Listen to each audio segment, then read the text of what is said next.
Hello, OP classes के digital platform पर आप सभी का एक बार पुनः स्वागत है।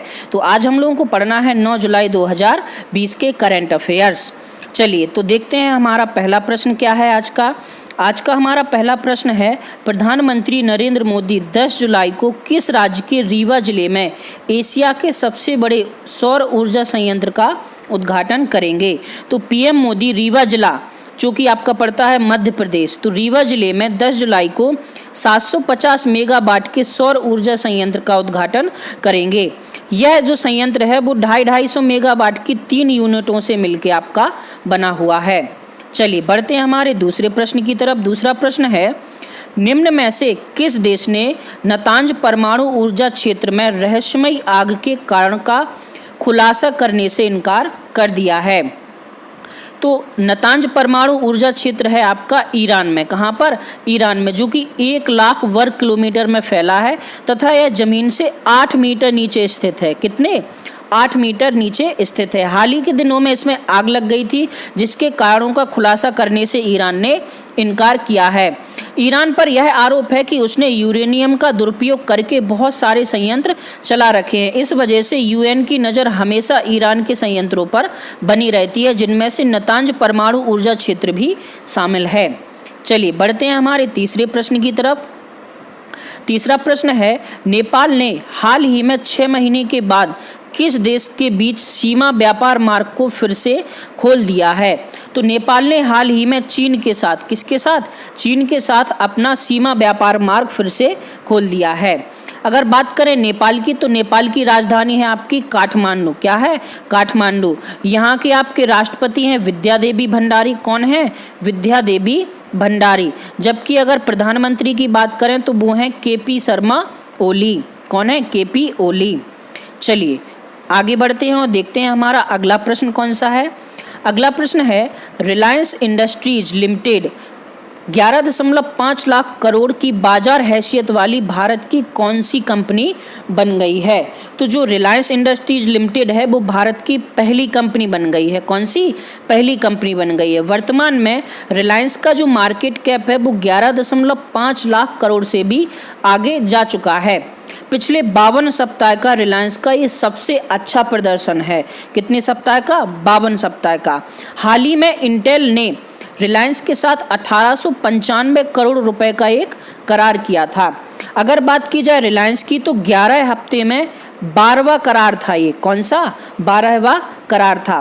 करार करने वाली प्रमुख कंपनियों में Facebook, silver lake partners, Vista, general Atlantic, KKR तथा मुबाडाला शामिल हैं।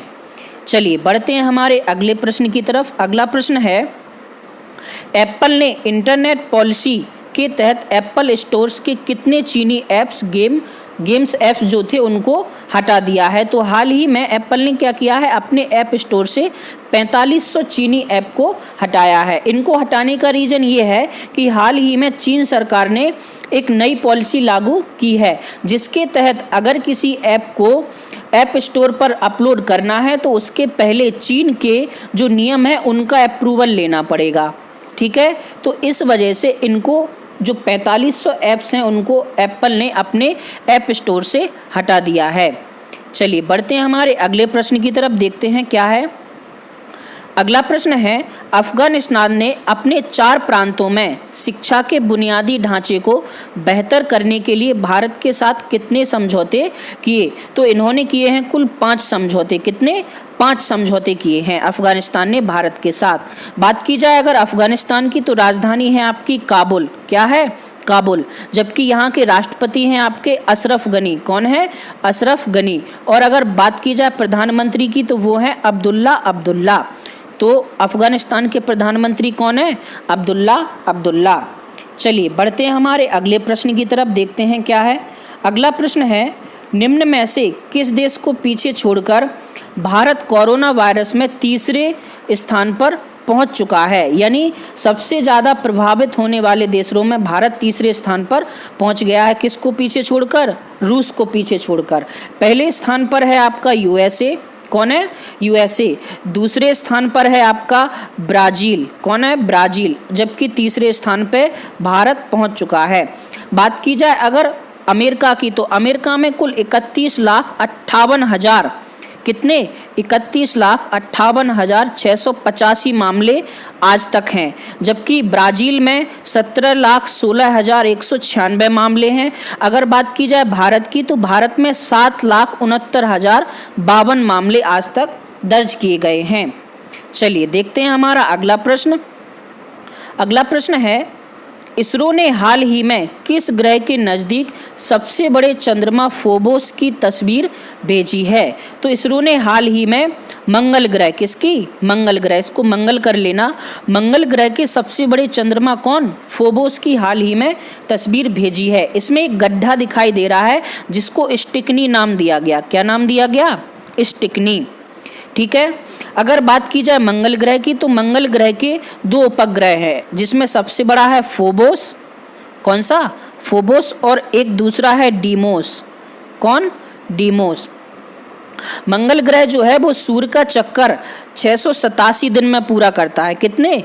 687 दिन में। और मंगल ग्रह पर एक दिन 24 घंटा 37 मिनट का होता है। कितना? 24 घंटा 37 मिनट का। चलिए बढ़ते हैं हमारे अगले प्रश्न की तरफ। अगला प्रश्न है, खेल मंत्रालय ने जूनियर एथलीटों के लिए जल्द ही कौन सी स्कीम लॉन्च करने की घोषणा की है? तो हाल ही में खेल मंत्रालय जूनियर एथलीटों के लिए टॉप्स, कौन सी? TOPS, टॉप्स स्कीम लॉन्च करेगा, जिसको हम लोग कहते हैं टारगेट ओलंपिक पोडियम स्कीम। कौन सी?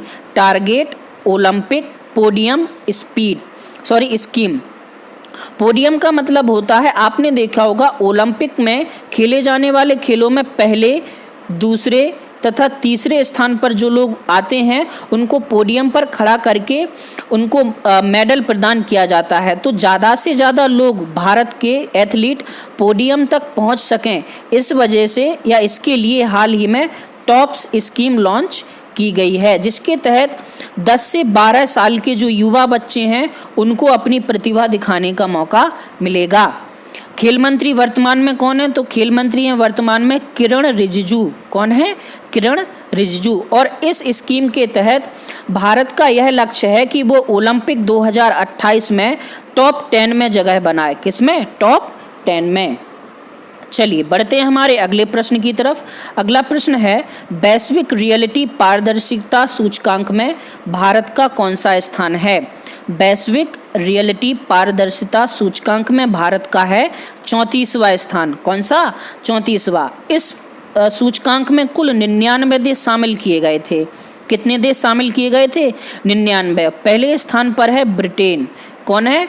ब्रिटेन। ब्रिटेन के बाद अमेरिका, अमेरिका के बाद ऑस्ट्रेलिया, ऑस्ट्रेलिया के बाद फ्रांस, जबकि भारत है आपका 34वें स्थान पर। अगर भारत के पड़ोसी देशों की बात की जाए तो चीन आपका है 32वें स्थान पर। कितने?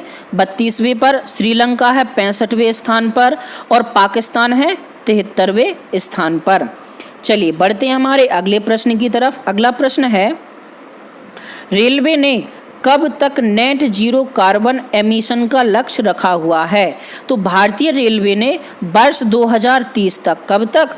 वर्ष 2030 तक नेट जीरो कार्बन एमिशन का लक्ष्य रखा है। इसके तहत रेलवे खाली ज़मीन पर सोलर प्रोजेक्ट लगाने की तैयारी कर रहा है। इसके साथ रेलवे का साथ दे रहा है BHEL, Bharat heavy electric limited इसका साथ देगी, जिसके तहत खाली ज़मीन पर सोलर प्रोजेक्ट लगाए जाएंगे और इन्हीं सोलर प्रोजेक्ट से उत्पादित ऊर्जा के द्वारा ट्रेन को चलाने का आपका प्रावधान रखा जाएगा।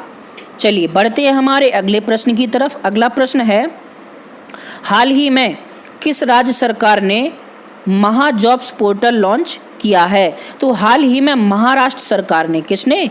महाराष्ट्र सरकार ने आपका महाजॉब्स पोर्टल लॉन्च किया है। अगर बात की जाए महाराष्ट्र की, तो महाराष्ट्र के CM हैं अभी वर्तमान में उद्धव ठाकरे। कौन है? उद्धव। 8 जुलाई का क्वेश्चन ऑफ द डे था, निम्न में से कौन बोधिसत्व नहीं है? तो निम्नलिखित में से उपाली, कौन? उपाली बोधिसत्व नहीं है। उपाली हैं भगवान बुद्ध के शिष्य। इनके प्रमुख शिष्यों में शामिल थे तपस्सु, सारिपुत्र, मोदगल्लायन, आनंद, जीवक, बिम्बसार और उपाली। जबकि अगर बात की जाए अवलोकतेश्वर, मंजूश्री और वज्रपाणी, ये बोधिसत्व हैं। अवलोकतेश्वर, मंजूश्री और वज्रपाणि के अलावा क्षितिगर्भ तथा मैत्रेय, कौन? मैत्रेय भी आपके बोधिसत्व में शामिल हैं। मैत्रेय एक ऐसे बोधिसत्व हैं जिनका भविष्य में जन्म माना गया है, यानी ये अभी जन्म लेंगे। तो इसका सही आंसर क्या हो गया आपका? उपाली। उपाली बोधिसत्व नहीं है। उपाली क्या है? भगवान बुद्ध के शिष्य। चलिए देखते हैं हमारा आज का क्वेश्चन ऑफ द डे। तो आज का हमारा क्वेश्चन ऑफ द डे है, उस एकमात्र गवर्नर का नाम बताइए जिसने आत्महत्या की थी। आपको इन 4 में से एकमात्र गवर्नर का नाम बताना है जिसने आत्महत्या की थी। आपके ऑप्शन है Lord Canning, Robert Clive, Lord Mayo और लॉर्ड कॉर्नवालिस। ठीक है, तो आपको अपना आंसर कमेंट बॉक्स में कमेंट करके बताना है। तो आज के लिए इतना ही। धन्यवाद।